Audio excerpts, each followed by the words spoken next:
Please stand. Allegiance.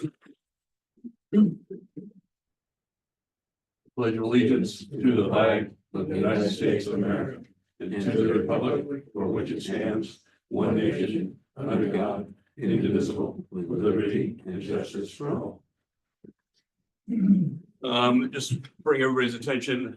Chet is actually down in South Carolina meeting his new grandchild, so he is zooming in for the meeting. So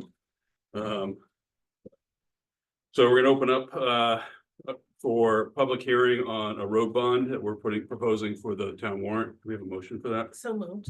Second. All in favor? Aye. Aye. So we are proposing a plan to borrow some money to catch up in a way on our road paving projects. We have two very big projects in the works to start off, and the bond, we will be able to service the bond through our regular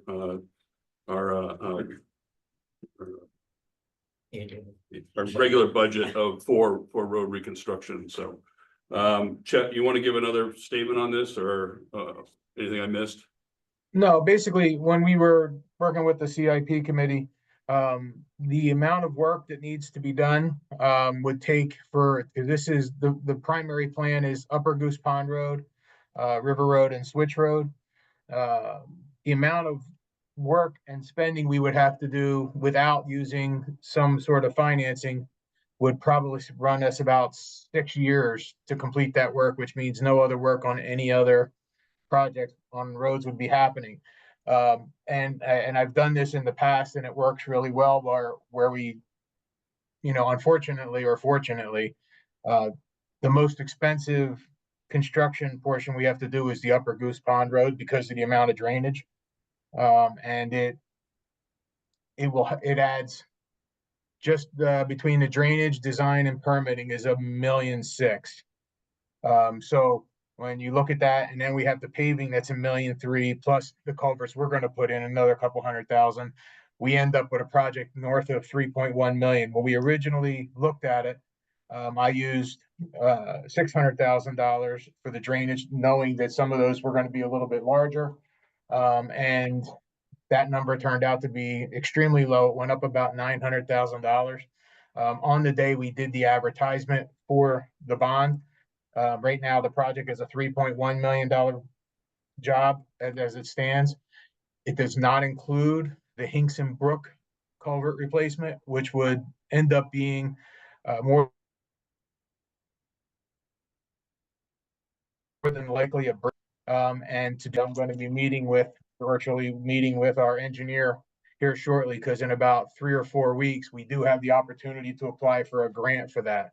But in the event that we don't receive the grant, that particular culvert and both Scott and Bob and all staff have gone out and looked at it. And it is something that can be rehabbed for quite some time.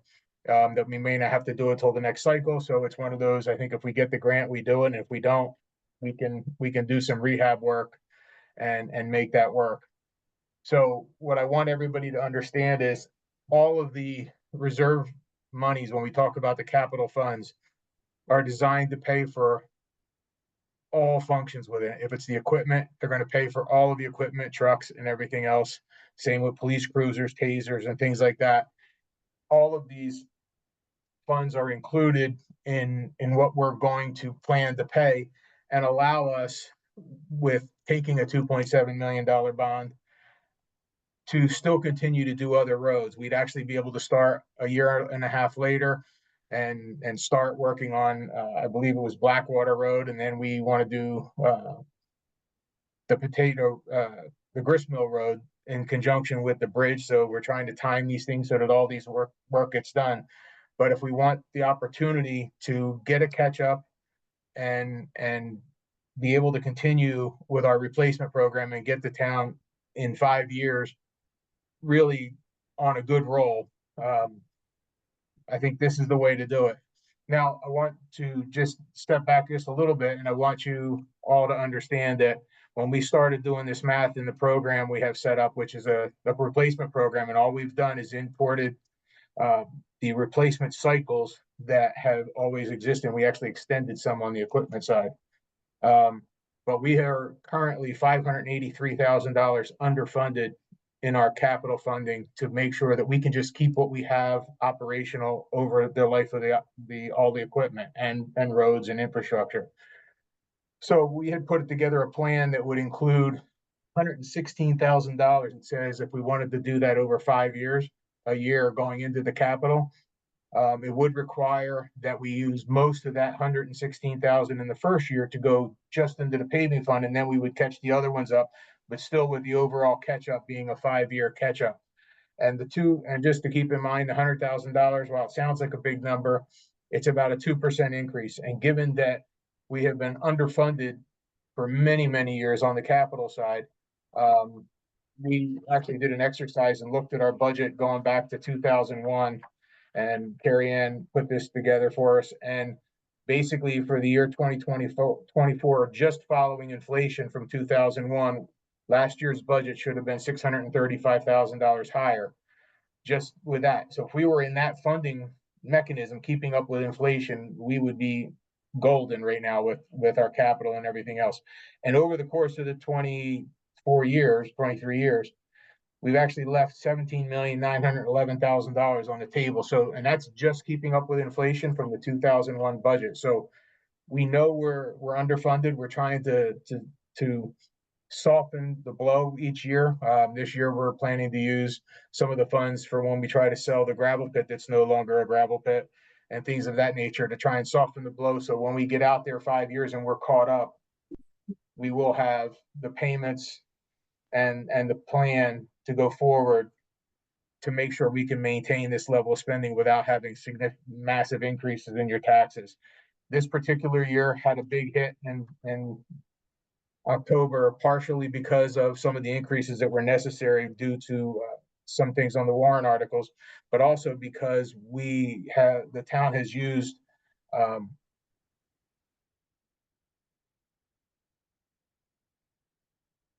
some revenue, and what happened was we had the increase on the. Back up a sentence.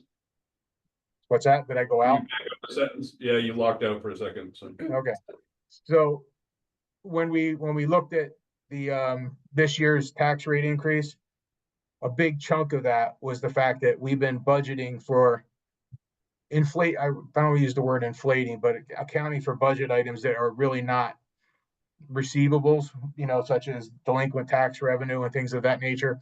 So we had to make up $675,000. The part that was the 243 that was the delinquent tax revenue got made up by the DRA, which is why your tax increase went up more than it was planned, simply due to not being able to collect what the revenue budget said we were going to collect. So all of these things together, the one thing that I just want to make sure everybody understands is, we're not going to be playing catch up and catching this all the way up that all our roads will be fine in 5 years. This keeps it and it is always going to be paid for. It's always going to be paid for by the appropriations to the road fund. And we will be increasing it a little, accelerating it a little bit in the first year, but the overall plan is still that $116,000.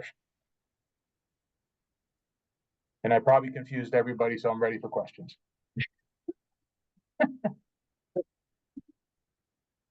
Public hearing. Anybody have any questions or comments? Yes, Tom. My name is Tom Milligan, and I live on Canaan Street. I'm in favor of this project of the bond. I think it's essential that we do it.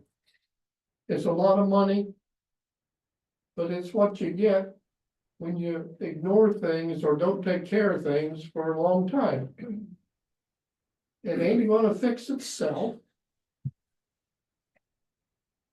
And a cheap fix just kicks the can down the road.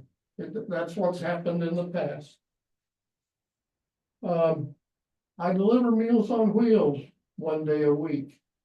I drive River Road. I drive Goose Pond Road.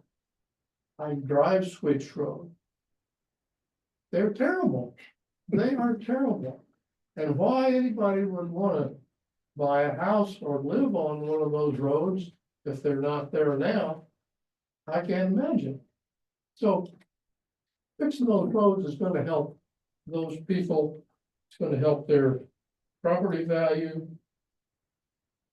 And for our community to grow and prosper, we gotta have decent roads. We've got to have good roads. You have a choice to live someplace where they got nice roads, curbs and sidewalks. And another place that doesn't, with potholes and stopped up culverts. What you gonna choose? What are you gonna choose?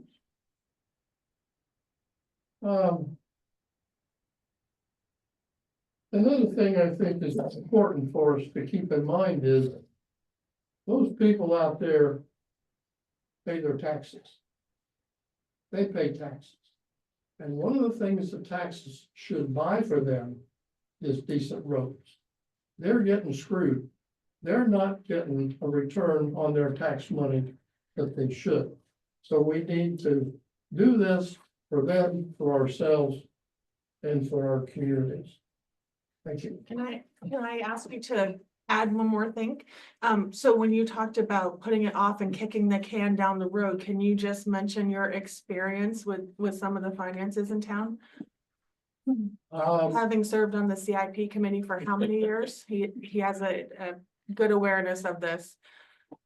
Sure, I mean, I'm not familiar with the details, but it's obvious what's happened over time and it's a shame. And how many years have you been on the capital planning? 3 or 4? 4 maybe, So enough to get a give or sense, take yeah. 1 or 2, yeah, Thank you, Tom. sure. Scott?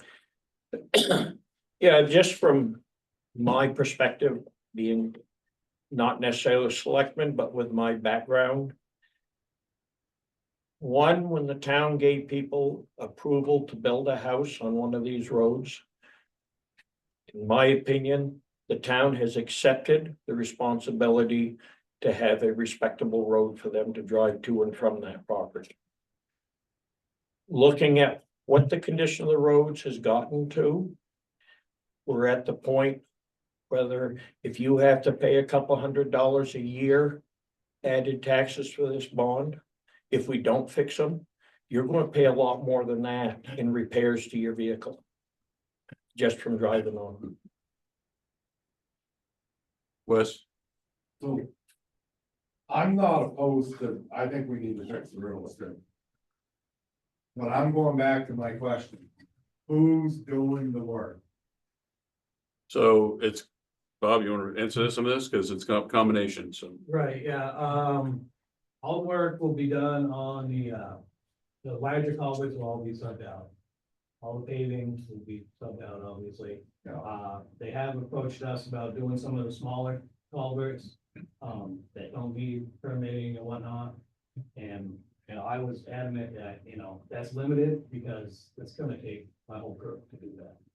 So, My point exactly. right, And so I'm gonna go right back to where I've always said, if he has to take his whole crew and do these 3 projects, it's gonna be just like it has in the past. The rest of the roads in town are gonna get neglected. So Wes, I No think, fault on, no Right. fault on the road crew. right, He can't have his 7 or 8 guys all devoted working on 3 roads all summer long. And then nothing else in town getting done. right, which is I- Right, yeah, not to interrupt you, but I mean, what I was getting at is, we talked about that and it won't be like that, because it'll be very I'm limited just- what we're gonna do. So the other roads that, the process I've tried to create here, getting onto a maintenance program continues. Right, I mean, cause. Very well, Can I, if you do the right thing with your roller, you guys are gonna roller again, which I Yeah. think you should. Yep. You lost 2 guys for most of the summer, just grading and rolling. So now you're down to 5 guys. So one thing I I want to keep, wanna make sure that he has enough people to do what he needs to do, so the rest of the roads don't get neglected. Cause that's what happened in the past. I agree. They take everybody, put them on one road, and that's half the reason why the roads are like this in town. Because we concentrated on one road and didn't do anything to the other road. Anybody So- knows anything about dirt work or knows anything about this stuff knows that I'm not wrong. They should have been able to see it. Right. So Wes, you make a really strong point, you know, knock on wood, Bob has a full crew right now. Hopefully that continues. That's the first time in several years anyways that we've had a full crew on the road crew. So, Well, I just want to wanna add. say some things. Yeah, basically, what I want to make sure everybody understands. Switch Road and River Road only have a culvert each. They're gonna be done this summer. That road's gonna be paved. That's done. That's not there's almost no town involvement. It's very little town involvement with that road. The Goose Pond Road has a bunch of small culverts, but we have 2 seasons to do that work. In addition, instead of putting them out to design and doing them under a culvert maintainer, what I have also done in the past is we basically rent a crew, you know, equipment operator and the people that know how to do the work, and we do it that way, and it's far less expensive than hire contract, you know, a full contract where they take all the risks, all the material, we supply all the material, and we supervise it. But the other piece of that is, if you, with the $3.1 million price tag on this project right now, $400,000 is coming from this year's appropriation. Okay, so we're spending our money first. This project, while we're looking at a worst case scenario, will likely not start, we will not be making payments till 27. Okay, because 26, the work won't be done till the end of 26 because of the permitting time and the large culverts. We have 2 seasons to do the work, but we also have a $400,000 cushion for the next year's appropriation to be able to help with some of these small items. So I have done these before, and I know what's involved, and I know Scott and I have spent a lot of time talking about it. We both are in agreement that this is the way we can get it done, and we will not be neglecting the other parts of the town. That is not acceptable. The other thing, this summer, we're looking, if this gets passed, you're looking at a minimum 6 months just in engineering permitting For Goose Pond. for Goose Pond Road. Yeah. Because you have your setback regulation from the pond, that from the dam to the Hanover town line is going to have to be surveyed by engineers to determine the exact setbacks, flow rates, gradients, and everything. It's not just a matter of go up and tear this out because of the lake. I And went through, they got to do the wetlands delineation as part of that. yes, I went through one project that I did. It took them 5 years with 7 agencies to get the permits, and they gave me 6 months to do the job. But we are hoping to get, if this passes, we're hoping to get all the engineering in place through the summer. Yeah, the engineer is predicting we would likely have permits in hand somewhere in the September, October timeframe. Which means that large culverts either could be done at the end of the season or the beginning of the next season. And we do all the miscellaneous work. We could start replacing some of the smaller culverts during this summer when time permits. So we might be able to get halfway there with the miscellaneous culverts this summer and be in a great position. So there are some variables time-wise, but what I can tell you is it will not be acceptable to lose work on the other town roads. We will make that work. Yes, Wes. Then my next question is I'm pretty sure on Switch Road that there's places that should be box cut and fixed with gravel before we pave it. Yep, Are we doing that or are we just? yes, we are. Yes. Okay. One of the things, now that it's reclaimed and we look at it, we're then gonna be going in the spring and looking at, okay, so what areas do we have to box cut? It's gotta be, I'm not worried about paving it towards the end of the season. I wanna make sure our base is in a decent place. Yep, one of the reasons we grounded this past fall, Wes, so we could get a better look at those areas. We know, you and I know where some of them are. We want to get a chance to look to see if some of those areas might be rocks that we have to dig out. For all we know, there might still be a stump under some of that. I just want to make sure that if we're gonna do this, that we actually start doing it right. So Yes. the stuff lasts. I will tell you, I don't That is sleep our at night. goal. I will not pave something there.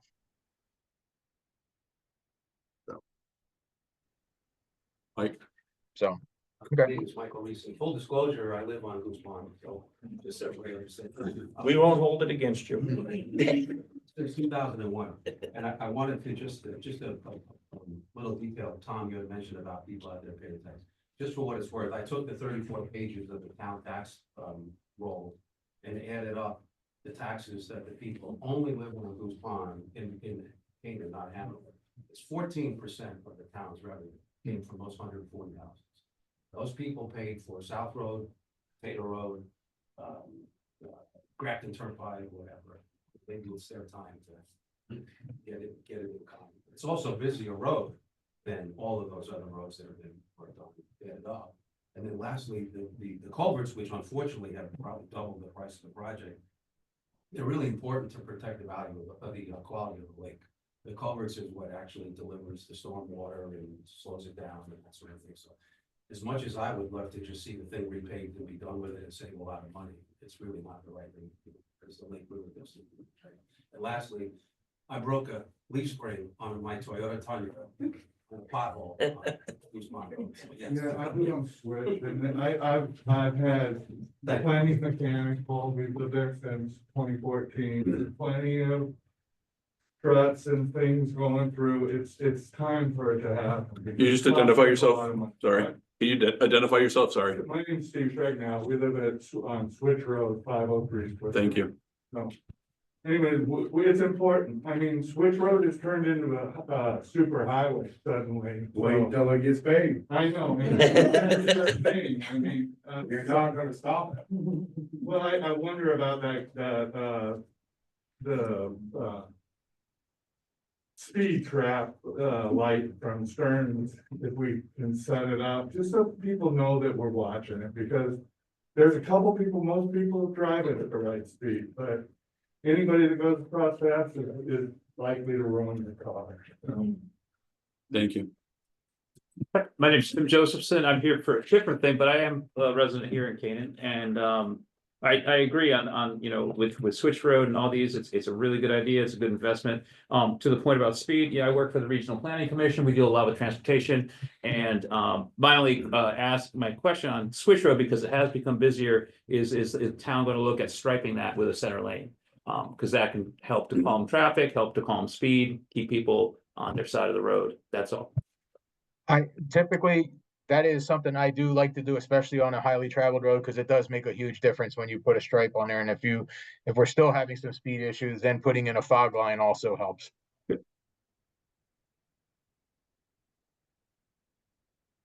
Any other comments? Motion to close public. So move. Second. All in favor? Aye. Thank you, everyone. We've got some minutes to approve, from January 7th, public and non-public, and January 15th. The reading of the warrants, voting on the warrants. So anybody have any, questions on those? Comments? Say to you at one on the January 7th meeting Tuesday. Yeah, so I'll move to accept that with the corrections. Thank you. All in favor? Aye. Aye. Oh, do we want to say what the Yeah, correction the is? correction is on number 6, personnel, Roger. The resignation was from deputy town clerk, not town clerk, so. Thank you. January 15th, we have a motion to open, to approve. So moved. Second. All in favor? Aye. Any corrections? I didn't see any. No, the only one I remember seeing what was brought up on the other. And then, January 7th, non-public. Motion to approve. So move. Second. All in favor? Aye. Uh,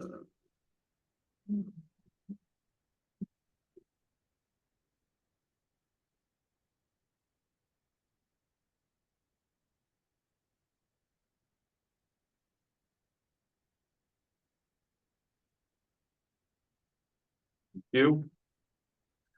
Meeting house contract award, sorry, what? You said something. Hi, Hi. I'm Susan Nero, 507 Canaan Street. I'm here with our Meeting House Preservation Committee Vice Chair, Mike Fogarty. We are presenting to you a contract that we need your support and signature on to complete repair and restoration of our Canaan Meeting House Tower. Excellent. And I believe Mike gave you did some Yep. Yeah. other material if you really want to go into the details.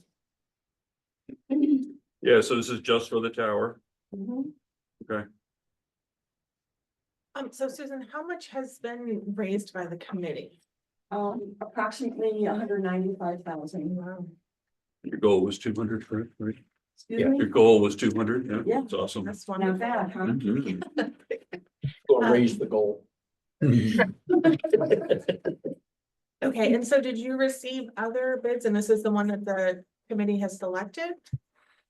We approached several and Aaron was the only one to put a forth a response bid. in. Yeah, this was the only bid Okay. submitted. And Aaron is local Mhm. and he's very enthusiastic. He has toured the meeting house.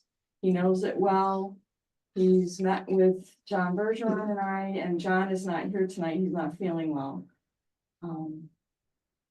So I think we're in good hands.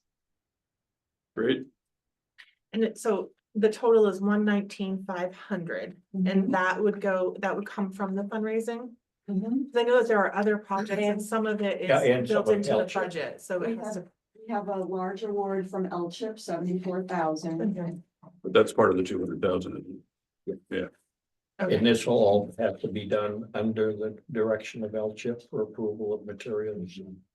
I just remember lots of conversation about the meeting house, the last couple of budget committee meetings. But I wanted to make sure that none of it was contingent on the budget passing at town meeting was all. We're fine. Thank you. Any questions? All right, we have a motion to approve the contract. I'll move to approve. I will second that. All in favor? Aye. Aye.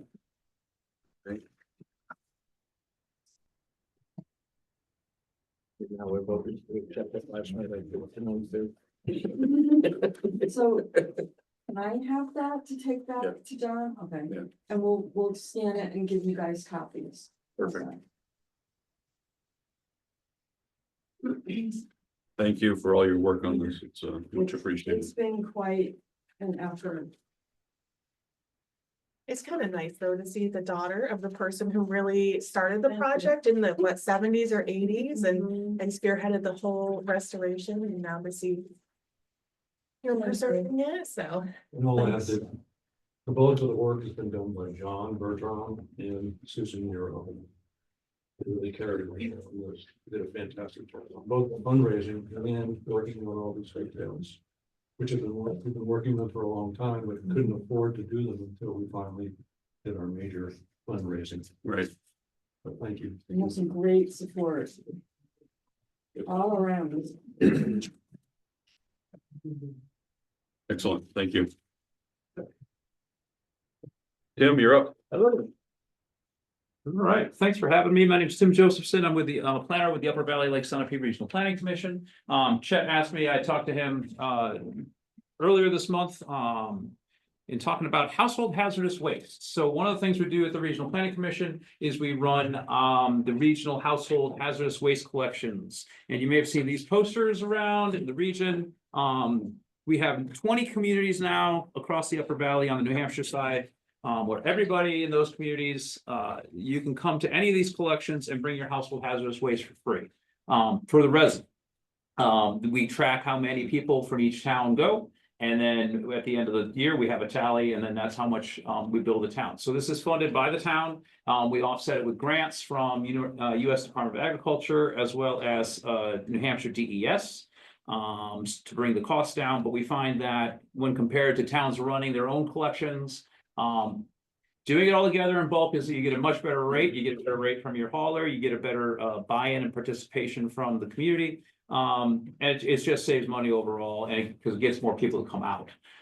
We find that by making it free for residents, you actually get the stuff out of your waste stream. And by having a regional collection like this, you have you give people 5 different chances to be able to go and take out their household hazardous waste, as opposed to hoping that they're there that one day in August or September or whenever. I hope I'm there that day and, oh, I missed it and I'm gonna have to wait all year for the next time. So, this gives people some flexibility.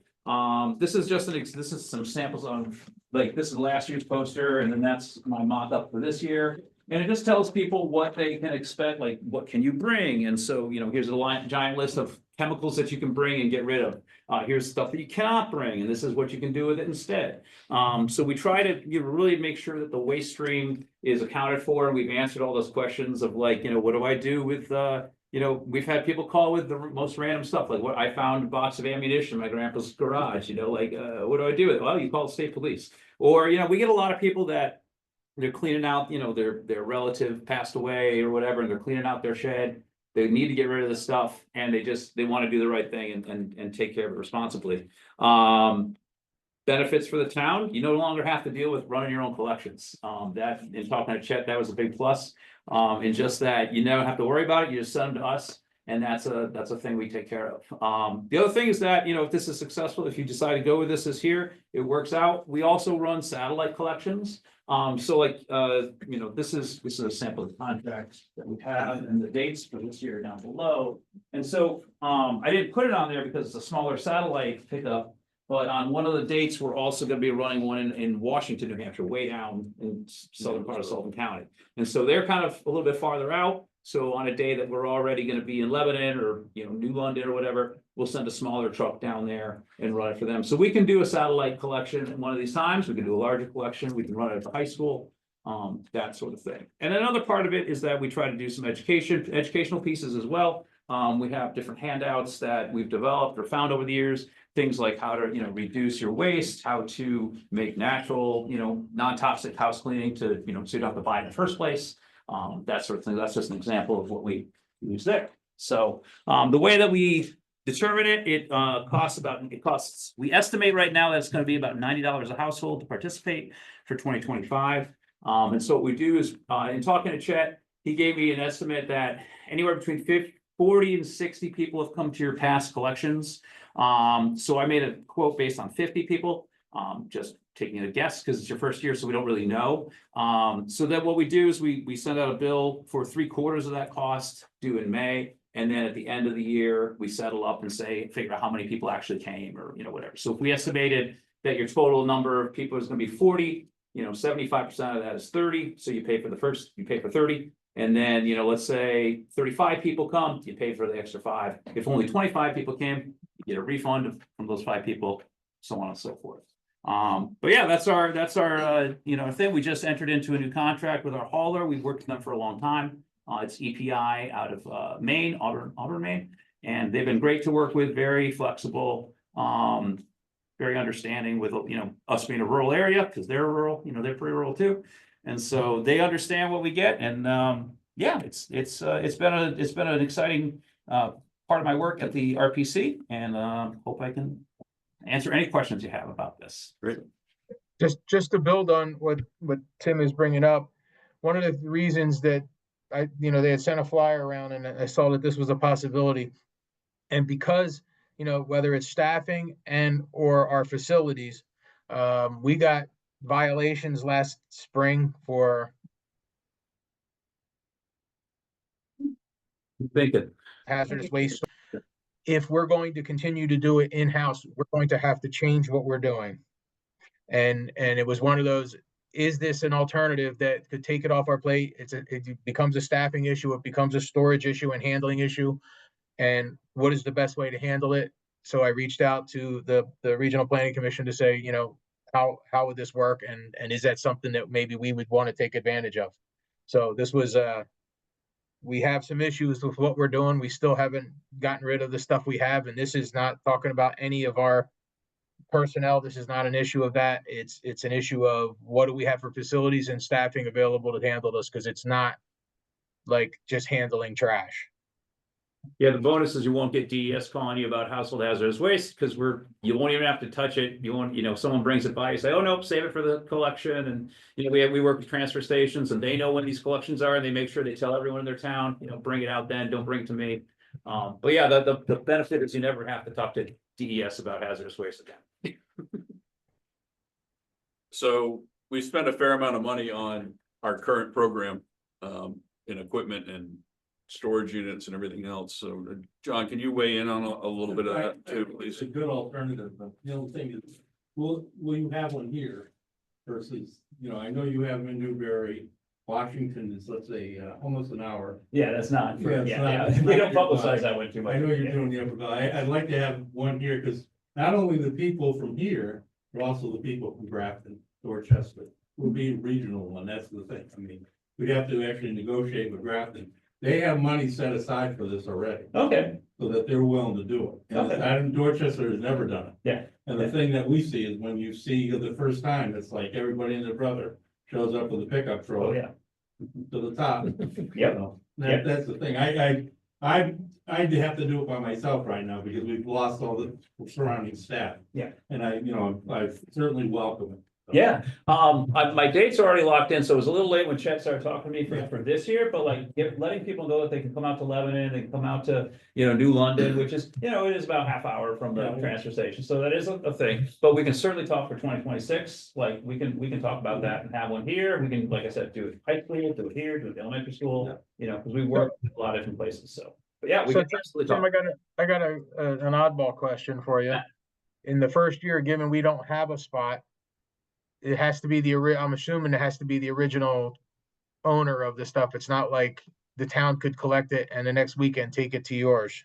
Yeah, because then you become a small quantity generator at that point. Yeah, and that's what I was concerned about, so. I was grasping at straws there for that one. Yeah, I mean, if you have one or two things that people have left there, then that's understandable, from your transfer station, but they really, DES especially, and the other thing, the liability of holding on to that stuff for the town, it becomes too great. Because you're starting to become a producer of that, when you have that No, much that's weight. fine. I know what you're saying, I wish it was easier, yeah. But just this particular year, our concern, especially in a first year thing, is having people not know, and also like, okay, now I got to drive somewhere to take it where I've been dropping it off at my transfer station. So it was going to take a year to get it going. So we do need to have at least here once a year, I think. And with those 3-4 towns together, I think it would make sense. The only thing with like Grafton and Dorchester is I would have to have agreements with them as well to be Oh, able I to bring understand. their stuff, so if someone from Grafton came, we'd have to say, oh, I'm sorry, your town's not participating, you have to pay to take it in, and it's about $30, is what we ask for people who are not a participating town. So that is the thing. I can certainly talk to our hauler and see if the September date, we can squeeze one in, see if he can do that for a satellite. That's something I can look at this week for you, if you like. That would be awesome, because if we could do that, that makes this a lot simpler. Yeah, September of our tower work, I mean, we're flexible. yeah. How did your, Yeah, they're gonna be they're gonna be in the region on September 27th, so like, that's the date that we've locked in with that. how did your list of towns here become free to residents? So all those towns have agreed to cover the cost for their residents. So that's Okay, how. so it's not free to the residents, they're covering in their tax dollars. That's right, yes. Okay. It is, but to get. people Same to as come we out. would be doing. That's right, exactly the same. Yep, Okay. Yep. So I mean, So I guess the question is this something that if we could have one this year, is the board interested? And we move it on through that process. I have questions about the pricing, Tim. So you Yeah. said how much per household? it's, right now we estimate it at $90 a household. Okay. Yeah. And you're estimating that how many people would attend? That's households that are using the function. Yes, yeah, it's households who attend, yeah. So we count every time, Okay, and so that's an estimate of 50. Does that include Orange? No, this is just what Chet gave me from last year, from how many people came out to your collection that you had here. So it's just a rough estimate. so It's, I'm confused about the cost of 4,500. so that's $90 times 50. $90, yeah, $90 a household times 50 is So it's $4,500. $90 for all 5. It's not like you're not thinking we're going to get I mean, 50, you're not thinking 50 people are gonna, from Canaan are gonna. No, total for the whole year, so, yeah, Okay. $50 people all year, you might get 11 at the first one, 4 at the next one, 20 at the next one, yeah. But if someone, it comes from another town, they only pay 30. If someone comes from another town that's not listed on, that's not covered on there, yes, they pay 30, but we get a total of maybe. All our collections with 1,300, we had over 1,300 cars come through this year. Of all the people that did not come from a participating town was under 20. So just from my position here, looking out for people in Canaan, does Mhm. that mean that our 90 is picking up the cost for some of those people that are only paying 30? A little bit, and so, but what it also, we also have grants that are offsetting the cost of this as well, so that it does bring the cost down. It is offset a little bit, that is part of the price of the program. But, And- and just keep in mind, we're paying a lot more. Lauren using our site. They come in and pay the 90, we come in as an outside town, we only have to pay 30. I'm not following what you're saying. That is true. Yeah. I will say that the one thing that we're spending a lot more than $4,500 on our hazardous waste collection. Okay, that was gonna be my next Yeah. question. No, I think what Scott was saying is that we could give somebody $30 to go do their. I get it, I get Make what a plan and- And, you know, we've gone back and forth on this a lot, and, you know, we just find that it really does not happen. People are pretty straightforward, people are pretty honest about where they're coming, and to be honest with you, if they're gonna say where they're from, they're gonna say they're from Lebanon. Yeah, being honest, like, it's the biggest town, they're gonna, you know, they know that that's where they're gonna have a good guess. I guess my concern is we probably dropped from 90 significantly, having people drive to Lebanon to do it, so. Yeah, I mean, you drop from 50 people in the first year, yeah, you might go down to 20 in the first year, and like when I was first playing with this, I was thinking about maybe 25, 30.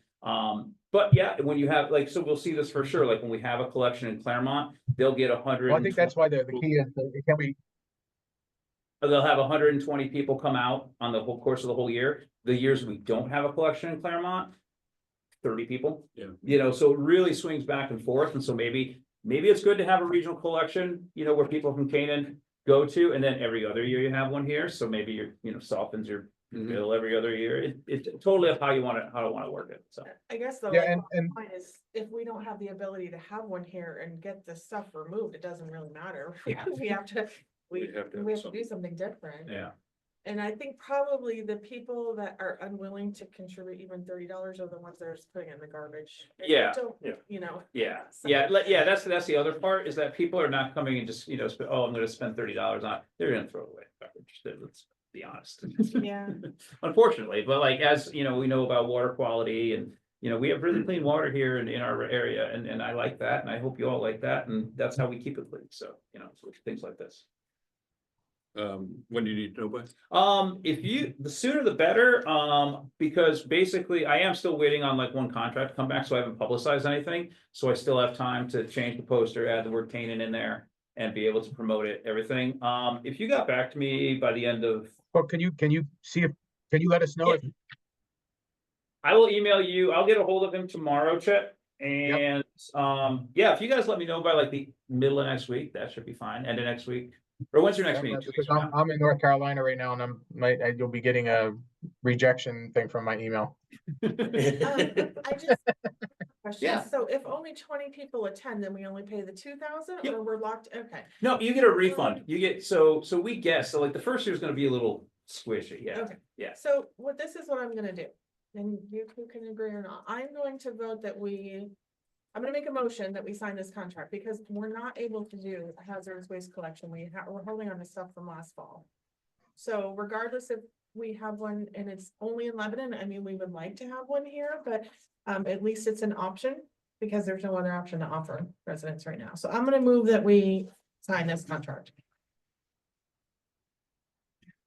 I'll second that, being we still have stuff we haven't been able to get rid of. Bring And we're that. going, Yeah, we can definitely, if you tell me what you have, I can actually help get. but we're going to end up spending more than that in penalties if we don't. And it's Get rid of it. That's it's the other thing, PES is not the fun. right thing to do, because we don't want to encourage people to just throw it in the garbage. I mean, honestly. Yeah. We can't control it. No, but We if don't want to we support it. go to clear plastic bags, you see it in the trash, it's gonna be thrown someplace else. My thing is with simplifying it, and especially the first year, I think it's huge that if we were able to sneak one in like September, like Tim's saying. I think that would be huge for the educational portion for the town.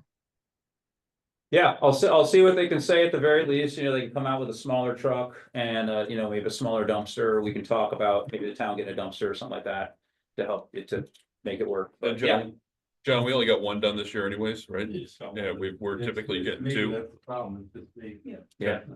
So, Sadie made a motion, Scott seconded it. All in favor? Aye. here, I can get you, I have another copy. Oh, there you go, Tim, we're all set. Thank you. All right, that. You guys can hang on to these if you like, all the other promo materials. We'll be sending out fresh ones of these to the towns. And we'll be promoting the heck out of it. And, the weekend before, like the transfer stations have been really instrumental in helping us out, making sure that people know about these collections. But yeah, it's a really good program and it's been a lot of fun and, see what people bring out and it's wild. We start these things at 9 AM in Lebanon and without fail, someone's there at 8 AM. Like just lined up because they can't wait to get rid of this stuff and it's been busy, but it's been a lot of fun. So thank you very much. I appreciate this and I will be at your planning meeting on. And John, make sure you get in contact with Tim because if they can come get our stuff, let's get it done. Yep. And you're welcome, John. Thanks, Tim. Thank you. Who's talking about the water abatements? Okay, typically, we don't always bring them to the select board or the water commission as you are at this moment.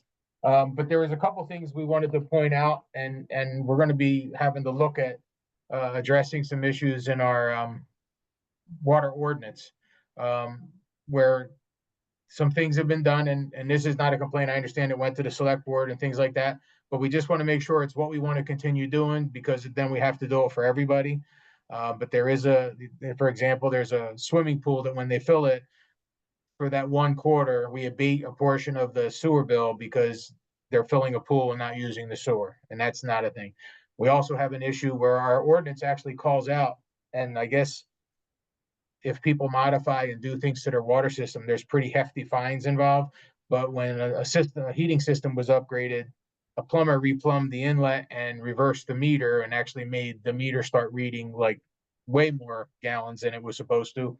But we want to make sure we're sending out the information for the town that they know that if you're going to have somebody working on your water system, the town has to be the one that remove the meter and replace the meter when it's done. It's not something that contractors are allowed to be involved with.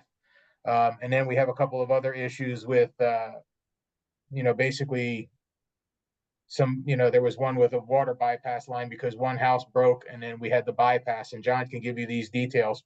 But I wanted to draw the attention to some of the issues that we're running into so that we get the word out, have the town be involved when you're going to be adjusting meters and things of that nature. And also how are we going to look at some of the rules and, there's nothing in there about abating the sewer portion of a water bill. So if we're going to do this, we need to put it in the ordinance. So those types of things. So I wanted to just do the formal process of abating these in the public. And John can talk to you about each one because he gave me the explanations for each one. Abate the sewer if they fill their pool. Yeah, because they're not using the sewer. The water's not going back out.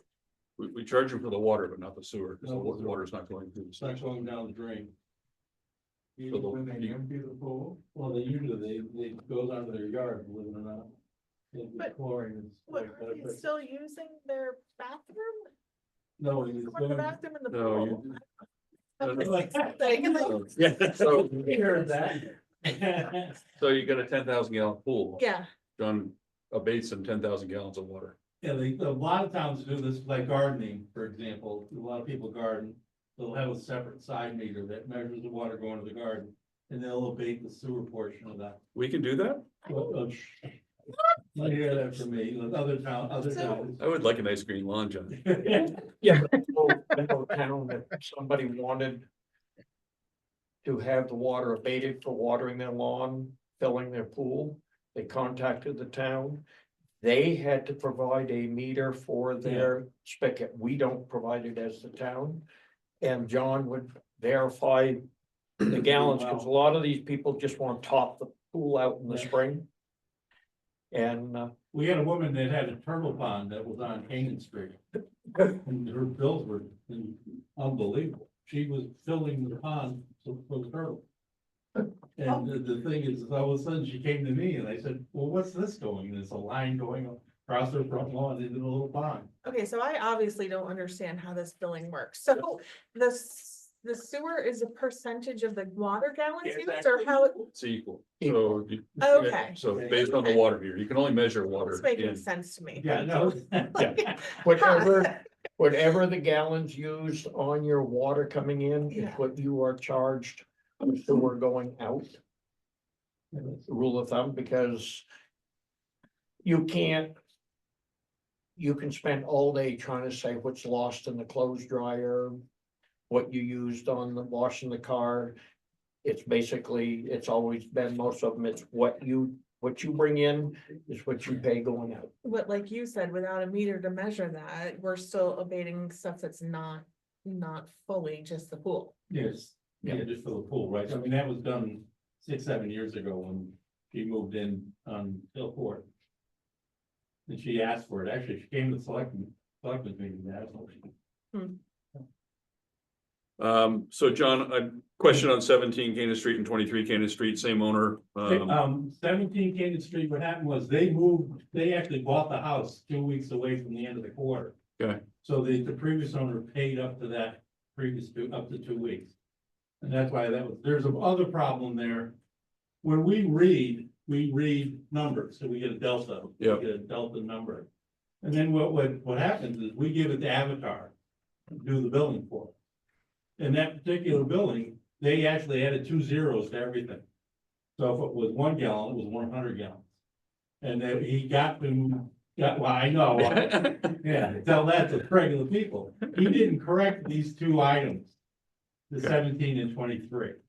So that basically they were off scale, what I call off scale. The scale got moved over. Okay, So that instead of paying a 200, And we are in process of putting our new system in place. or it went from $230. so I mean, both those buildings are gaining people because they're Exactly, yes, gaining yes. units, so I just want to make sure it's not something that's gonna be, Oh, no, oh, no, it's no, wrong just- because just for that- their that usage particular jumped billing cycle. significantly. Okay, And that's what happens, and then in reverse, what happens in reverse is the computer reads backwards. So that you get the total net difference.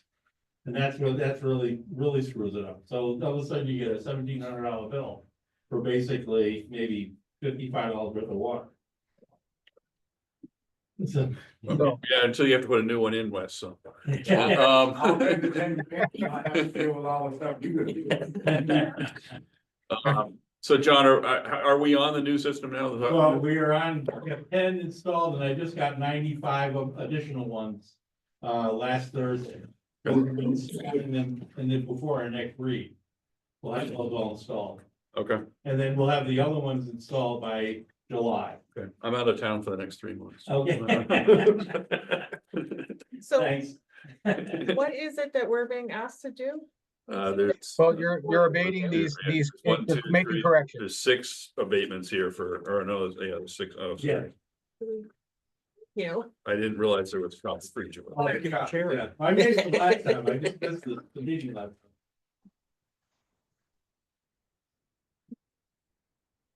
Okay. Normally these just show up in our box and so it's, Oh, that's right, that's and I right. know why Chet wanted us to do it in public, but. Yeah.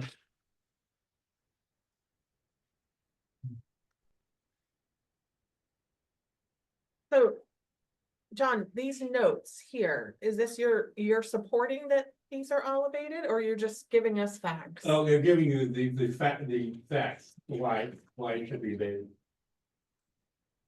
Okay, so you're supporting these? Yes, yeah. These were given to me, they're just before the last meeting. And I kind of mischecked, I think Chet was eating at that time. Who's gonna tell Mason he's not getting a check this month? He's not gonna get lunch anymore. But so Chet, what you're saying is that in our, Oh, he's got, on Fridays, he'll get his lunch. Chet, what you're saying is that in our ordinance, it's not spelled out with provisions for any of this, to say when we do or do not abate. No, it's up to the discretion of the board. What I'm saying is the ordinance goes back to the late nineties, and the only thing they changed was some formatting issues in 2011, and it's in need of update probably from a fee structure, but also making sure that we include things that are going on that are not addressed in the ordinance, and are there any changes we want to make? So we're going to be having to update the water and sewer ordinances. You want us to vote on these individually or as collective? sign it. No, I did, yeah, Usually, I don't know. usually they're just in our box at the town offices. Oh, okay. So we do not need to vote on them individually. Yeah, I think if it's information, I don't think you really need to vote.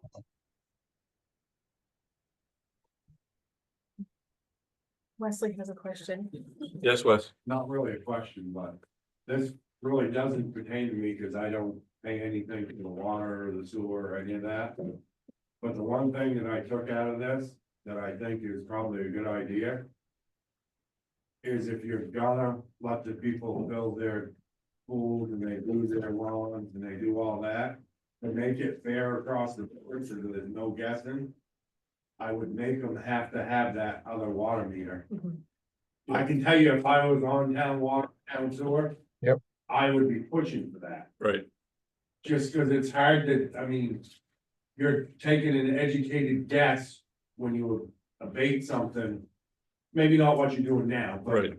when No, I somebody's understand. building a pool, Like I they said. water their lawn, and you're taking an educated, guess, you're not getting an accurate number. Correct.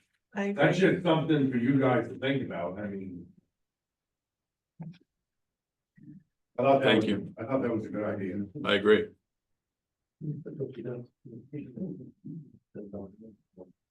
Any more motion for this or? No, he didn't. want Maybe you feel like I gotta go to the restroom. and go water. to. No, I'm good. You're not signing it. No. It's not enough information for me to be able to sign and pass those costs onto other users, so I'm not gonna do it. Yeah, what we've done in the past, John, I was involved with on some of these, if somebody put in the pool and wanted to fill it, then water would go and take a reading, which of course with the radio, you can do it from the office. Yeah. And tell them, let us know when you shut off the hose. And then take another reading and use, say, 90% of that, because they're obviously still using household. And that's why we work for the abatement. Which that's a nice thing about. Given that we're gonna be updating the ordinance, I would prefer requiring if they want not to pay for that water, they're gonna have to put in a meter. That would be my preference.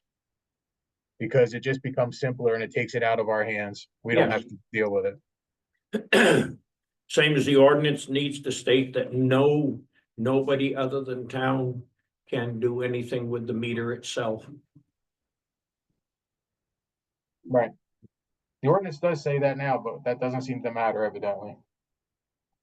And maybe we need a fine ordinance, a fine with that. Well, yeah, they have one. We just haven't been enforcing. Good luck collecting it. Because we found that. out. So these are all the things that we need to go through and How was update. it hard to collect it?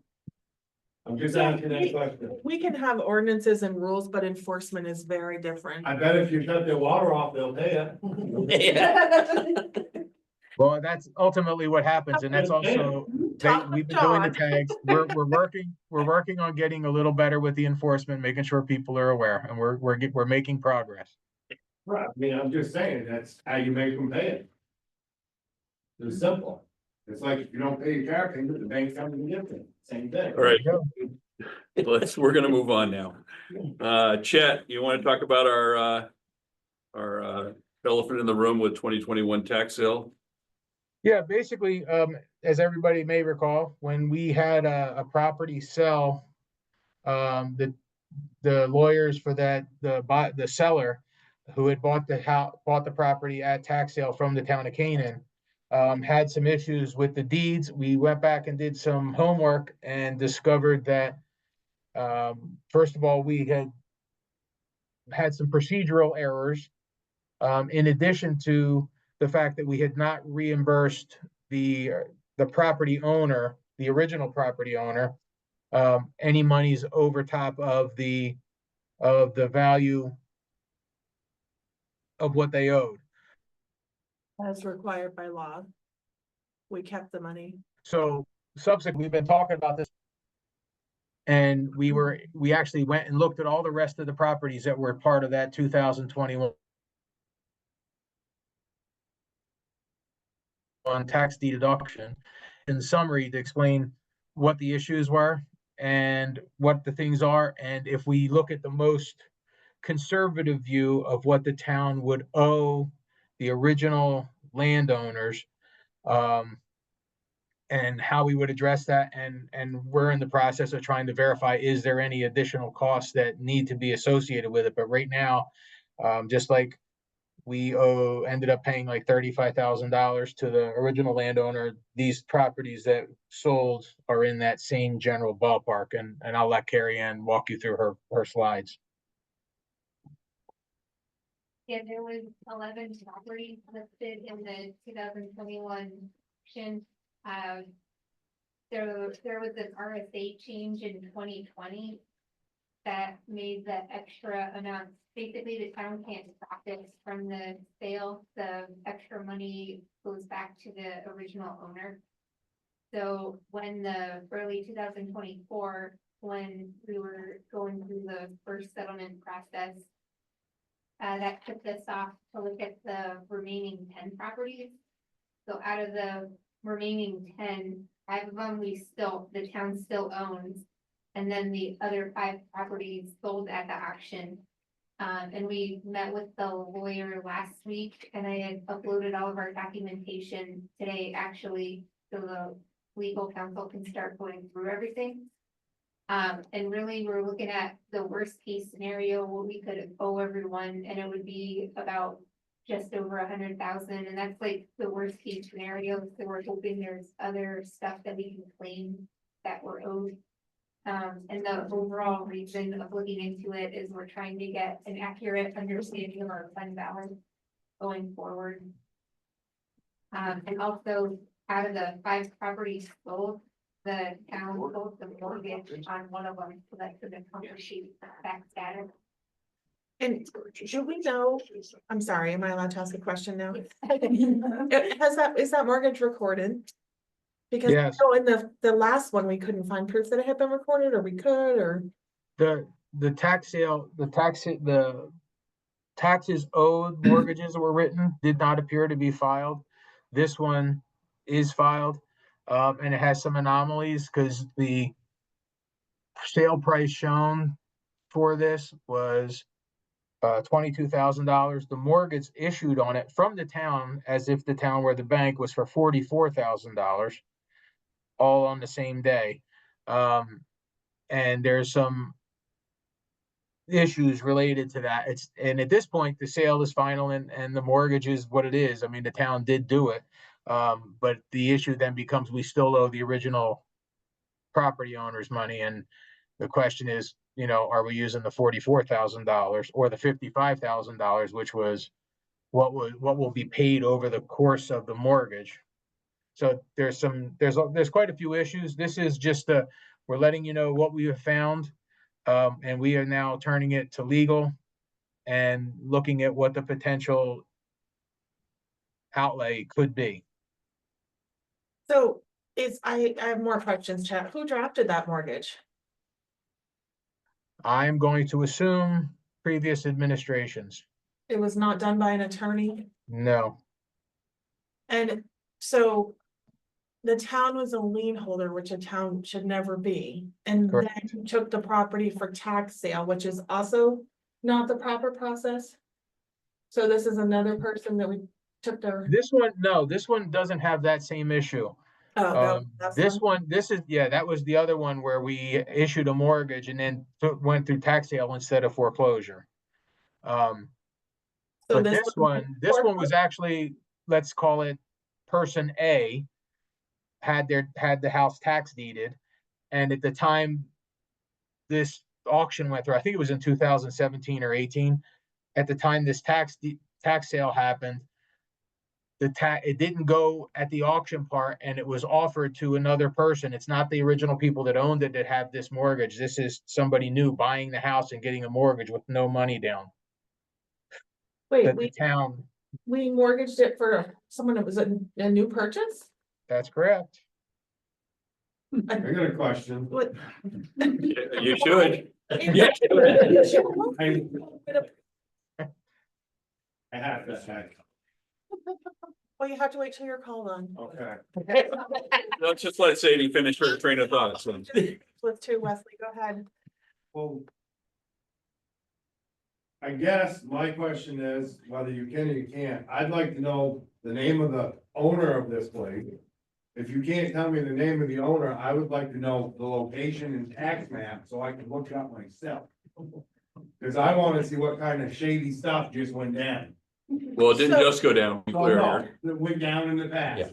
Yeah, so I don't know if we can disclose that until legal has given their opinion, and I don't even know. Right, and I will tell you, Wes.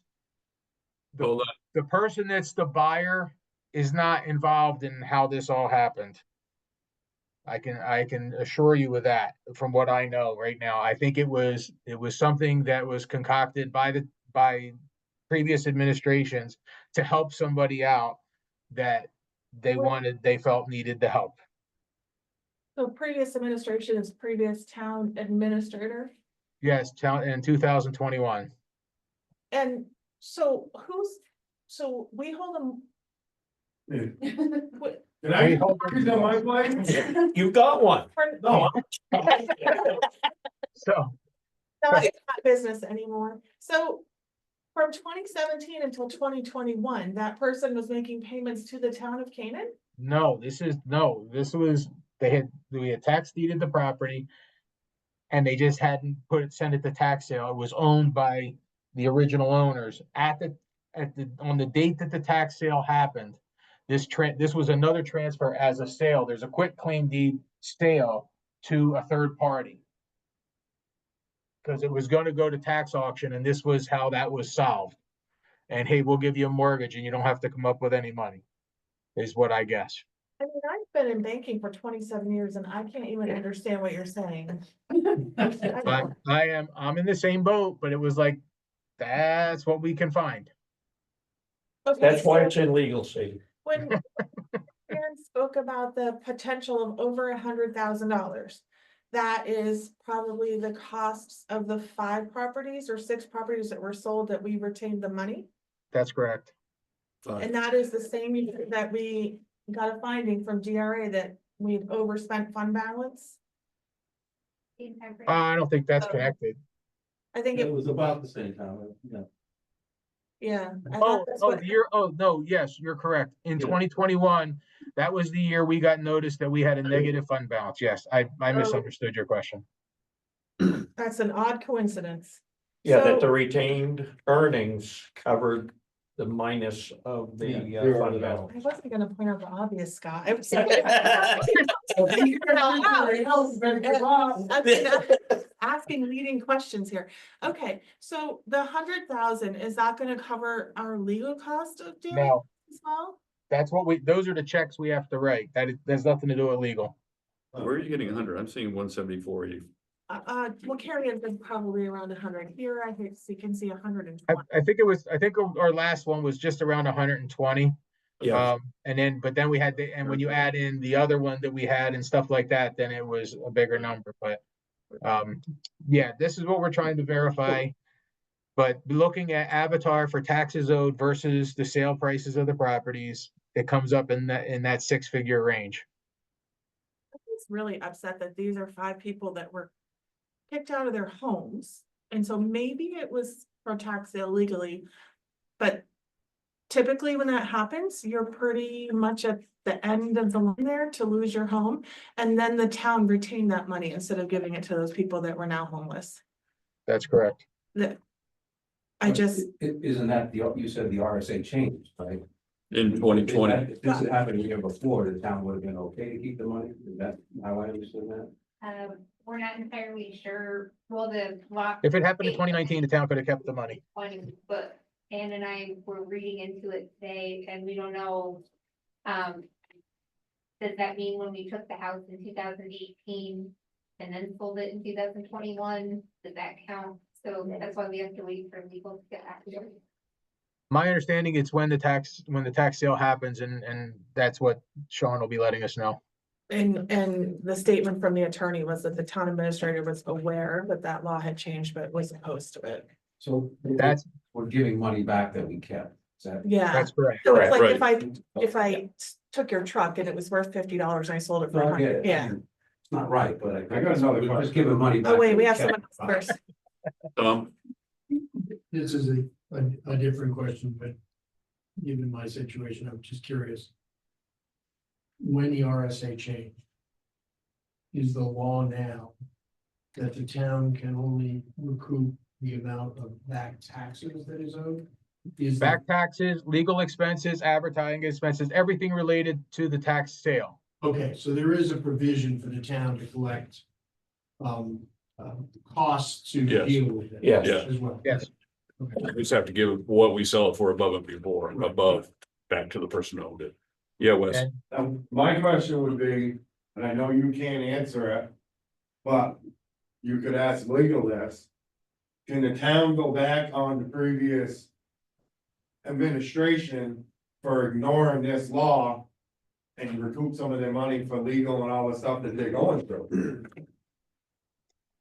well, unfortunately, you can't, I mean, people would just say, oh, that was an error. I didn't know it happened, and you're never going to get them personally liable. The issue is it's that act created a liability for the town, but we will look into all the different possibilities. That's what we're trying to find out. Okay, I'm just curious. And Yeah. so the one that has the biggest issue might not even have like clear title, right? Because that's what happened with the person that we paid out. So they incurred about 10,000 in legal expenses too. They sent a bill for $6,000,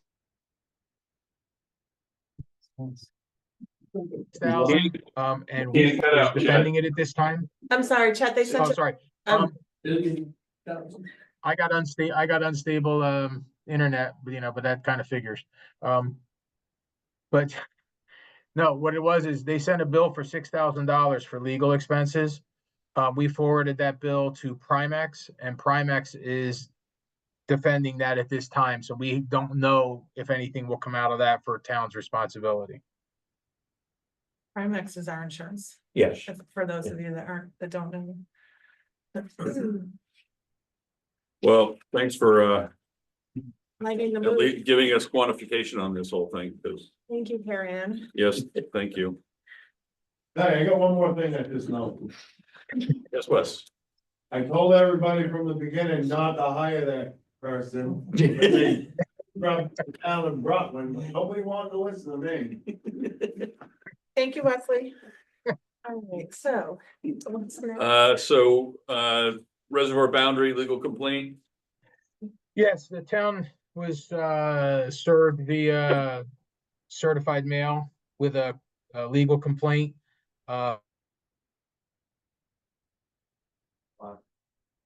From leak related to a boundary issue with regard to the reservoir boundary and do they have access to the property? They had come in and we had these conversations, and they claimed that because the town moved the reservoir boundary, which was a temporary one and out in the middle, that somehow they lost access to the non-reservoir part of the lake. We had told them we were having a survey. We had the engineer survey. The survey line that they created matches the 1980, the current line at the state, the 1987 line, the 1977 line, and I think the line that was in the 50s. So as far as what's surveyed and where it's supposed to be, that is accurate.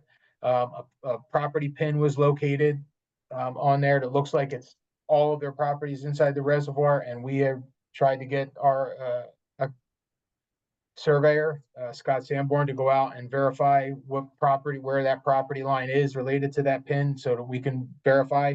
But in the process, the Webbs had decided to hire an attorney and have them file a complaint, request very You broke off again. expedited meetings and mediation saying, it's premature. We can't meet those dates, and we are in the process of trying to determine what the real line is. The town doesn't have skin in the game as to where this line is. We just want to match what is on the state's website, because the reservoir belongs to the state. And the town is trying to make sure we know where the property lines are, so that there's no question going forward where this is. So this is just an FYI conversation. Well, some of this would fall back on whoever surveyed the homeowner's lot. That their boundary should have been found at the reservoir. And that would be my assumption. So that's what we're trying to get to, that spot. So that's where it stands today, but we did receive official notice. So it becomes a public issue, and I wanted to point that out. Great. The next item, writing off EMS receivables. Yep. Carrie Ann has, and she can give you the details, has been in contact with the ambulance. And they're asking, when do we want to start writing some of these off? As everybody remembers, this past summer, we decided not to write anything off at this time, so that we could send out late notices and things of that nature to see what we would collect. It appears that we're not receiving any updates from 19, 20, and 21. We have gotten a couple from 22 and 23. 23 has actually, I think, been doing pretty well. So we're starting to see collectibles on the good stuff, but we're thinking we should just do away with the 19 to 21 at this point, so that we can clean up the books a little bit.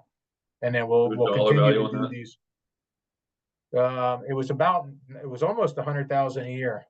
I don't remember 21 though. Carrie Ann, do you have that off the top of your head?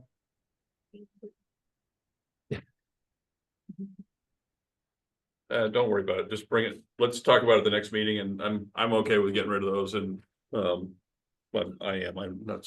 I'm speaking Yeah, for we myself, just but- said we'd see where they would start Yeah. and how we made out, and if we can't get it. At this point, we're just sending things out to no place, so. But then I think we need to determine how long we're gonna carry them for going forward. Well, my hope would be if we get to the end of 25, we write off 22 and 23. We're gonna have done everything we can do with 22 and 23. So we would be basically only a year and a half to 2 years having them out there, I think, at this point, because my recommendation would be once 25 is over, 22 would be done in 23, because we'll have been for a year and a half trying to do collections, and I don't think we'll do any better than that. Is that your recommendation too, Carrie Ann? Like how, Yes, I just wanted to add that since the last presentation on EMS, we spoke to the auditor and he explained that he was kind of writing it off on his side, even though the town wasn't. So it's not gonna affect their fund balance, because he basically, our auditor was like, you're never gonna collect $1 million. So he was trying to adjust, and he was using 80%. He would write off every year. So when literally, right now, the only write-off process is we tell the billing company what years we want on. They clean up the really large report we get every month. And then all the old years go away, and then we do a journal entry to make sure our books match. So the auditor has been covering us for all the really old ones. it'll be interesting to see going forward too, because I believe that there's some changes coming down from the Consumer Finance Protection Bureau that medical collections will not show on credit bureaus anymore. Right. So I wonder if that will, No. Make People it that aren't more paying their difficult. ambulance or is not gonna, they're not looking at their credit history. I don't know that. Yeah, let's keep monitoring, and like I said, I think we should, just get it tightened up, just so we're not having a phony number out there under. Yeah. Revenue. Yep. Yeah, it comes under a reasonable expectation. Yeah, So can we make a motion that we write off 19, 20, and 21? I mean, regardless of the you can amount. make a motion for you, like. I'm gonna make a motion then that we write off anything, It goes back. okay, anything 2021 and older. That's my motion, Roger. I will second that. All in favor? Aye. Aye. And then we carry it over, not to just keep waiting and waiting. Okay. Under other business, I got something, Skip chat, what's that? skip chat's update. Oh, Unless got it's chat not update. had. Chet, do you have an update? It's just a couple of minor things. The heater up at the sewer plant, we've gotten it temporarily running and we've received one quote. It's about 15,000. We're waiting to see what the additional quotes will be, and we'll be bringing that back to you at a future date. And also I had a request for confirmation for the farmer market dates, Sundays beginning 5/18 through 10/5. Okay. You have any objection to them holding those dates? No. No, Okay, there we go. That's now Okay. back to your other business. all right, other business, I had, I know both the brothers, so Andrew Cushing came to me, from Mascoma Preservation. They have somebody that wants to donate money to Mascoma Preservation and purchase the freight ship and fund renovation of it. So just throwing it out there as an option, that Mascoma Preservation, is interested there. I mean, Andrew is really not interested because they got a lot on their plate right now, but this is a one-time 2025 opportunity for them or for us possibly. So I'm just throwing it out there so the board's aware. And I actually had a brief conversation when we were meeting with the attorney about this. Because it was taken in tax sale, the same thing would apply. We would only get what was owed on taxes plus interest, and everything else would have to go back. Be nice to see it restored though. Yeah. Yeah. So I mean, I think I discussed it with Chet. We can also sell it because it's tax sale. We have to go through a warrant, or can we do it? Did we We likely figure that would- out? I don't think we have to go through a warrant. No, we don't have to go through warrant, but I You think go to we would have public to hearing. follow the procedures for a tax sale. Public hearings. Yeah. Okay. So my concern in talking to Chet as well is I don't want to do this and then have them turn around, fix it up and sell it off to some private entity. I think it should still have some benefit to the town or used by the town, if they're willing to do that way. I don't know if they are or not, but Yeah, and I agree with that. And, like if somebody wanted to, I guess the thing that, since we've had the conversation, that confuses me is if they want to donate to renovate the building, why we would have to sell it and it couldn't be a town who's a nonprofit as well. So it just seems, It's being worked on through donations now. right. Right. So it's just, we got a lot of homework to do for that conversation and, I'm glad, Stephen brought it up, but we want to make sure we cover all our bases because depending on, what our future plans are, I see that having some interesting potential if we're able to get enough grant money to do something. is anybody here from Mascoma? Hold on, Chet, what is it? Yeah, she's online. Who? Oh, Judith. Hi, Judy. Lydia Phil How are and you Melissa doing? are also here. So they're the three of us from Mascoma Valley Preservation. Yeah, we've long had an interest in the building and we've worked with the town through the Moose Plate grant system to make significant repairs to the roof and the sills. And we've spent a lot of time cleaning out the building, and the town contributed money to help with that, $850, as well as some other help around the grounds over the years. So our thoughts about this building have always been that eventually it could be a place for business that would return taxes to the town eventually. And that it would perhaps spark some good work down on Depot Street, which is looking a little sad. So those are a couple of considerations. Again, Lydia Foxell and Melissa are here as well. Any questions? No, go ahead. Yeah, not at this time. I mean, I think we just we hadn't even been thinking about it, so we have to do some homework. That's good. Yeah, good to talk about this a little bit more. Yeah. I think we're really interested in what the process would be. And What also was that?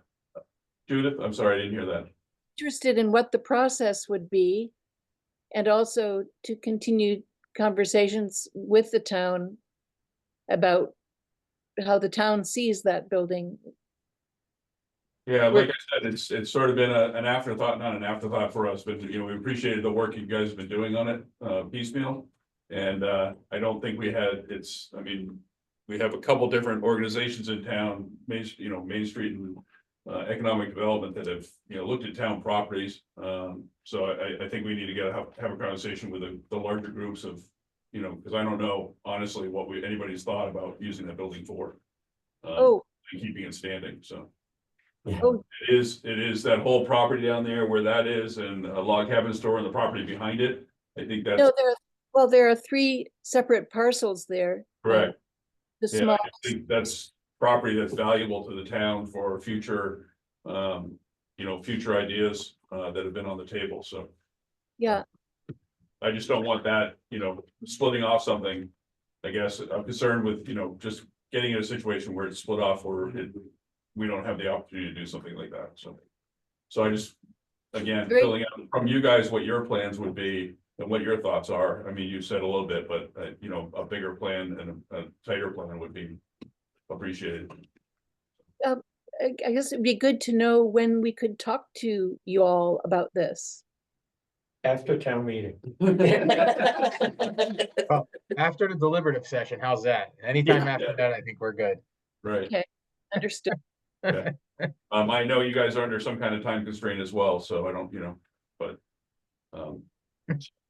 Wes, you had a question? I'm sorry to keep you waiting. I do have a question. So. With all this money that we wanna generate for roads. And everything else that we wanna do in town, which I'm not opposed to.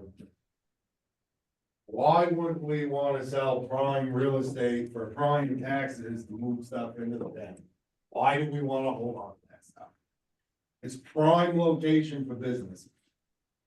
That's what I would like to know. You're talking, if you put businesses down there, depending on what they were, you can't tell me that wouldn't generate.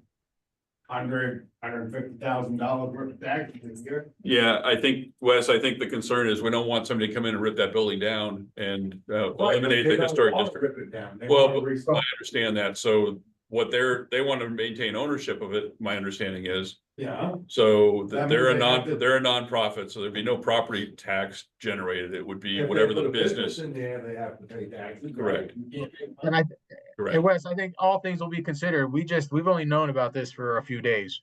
Yeah, Right, well, I'm not talking just that, I'm talking the log cabin store, the parcel of land behind it. I That's understand. all prime tax base for the town of Canaan. You're talking, you gotta be talking $150,000 worth of tax. yeah, but it's also valuable that, the property that the town could use for potentially a community center or whatnot like that we've talked about. A But new town hall area. So those As are all important you things that are in our already future. took part of you already took part of the town when you got rid of Autovare. And you flattened that, you took tax base out. You can't keep taking tax base out of the town and expect everybody just to recoup it. That's prime land down there for taxes, prime land. It's downtown, everybody says they want more Yep. businesses coming to town. Well, if you take the land away. Where are the businesses gonna go? Cause there is no more land downtown Canaan. That's all I'm saying. It'll be a good opportunity to talk with you all and well, everybody who's interested in Depot Street and what could happen there, what potential there is. Yeah. Steve, Af- somebody have somebody online? There's 3 comments, in the chat. I don't know if those are from people. No. Not from now. Okay. So I just want to say that if someone is interested in running for a position in town, Wesley, you have lots of opinions. We have positions to run for. So, starting tomorrow through the 31st, you can register at the town office. We have a select board member for 3 years, trustee of trust funds for 3 years, 2 planning board members for 3 years, a planning board member for 1 year, 3 budget committee members for 3 years, 1 for 2 years and 1 for 1 year, a library trustee for 3 years, and a supervisor of the checklist for 5 years. You really think I do good? I don't think I do good. But you seem to have a vested interest in your town, why not? Good. You're not running against Steve? I, what? I have to run, it's open position, so. Well, I don't have to run, but I am running, yes. Right. Well, I don't pay attention to who's running, So- I just, So, the way I thought she meant that you weren't running. No, oh, No, no, I'm no. just listing all the positions. Yeah, I mean, so before I did this, I did trustee of trust funds, meeting house, CIP, budget committee for 10 years. So there's all kinds of things that people can and should sign up for. Because a lot of times you go to these meetings and it's the same people at all of them. and we do appreciate you all showing up. Yes. Maybe another 10. There are a lot of other maybe groups in this town that help out, so. When I get Scott's age, I'll have time to. So budget committee meetings are Thanks a typically lot. start budget committee meetings start usually at 7 o'clock at night, so plenty of time to have a quick bite to eat, make it down here. They don't get out of work till 6 most nights. Well, I'm addressing everyone, but you know, it's just, so, okay. That's all I had to. You make it here at 6, come on. Yeah, cause I make it so I'm here. There you go. Yeah. Only twice a month, or a couple times a month. I don't make it every week No, but or every time. Does anyone have anything else? Oh, I'm sorry. no, you're fine. I like this. I think I'm gonna vote for you to be the select board chair. No, all right, I'll move to adjourn. She's gonna be chair next year? Is that what I heard? Do we need non-public? Don't need anything. Don't need it. All right, so I'll move to adjourn. All in favor? Oh, Aye. second, Second. all in favor? Aye. Aye. Thank you, everyone. Thank you. Thank you. Thanks, Chad. Thank you.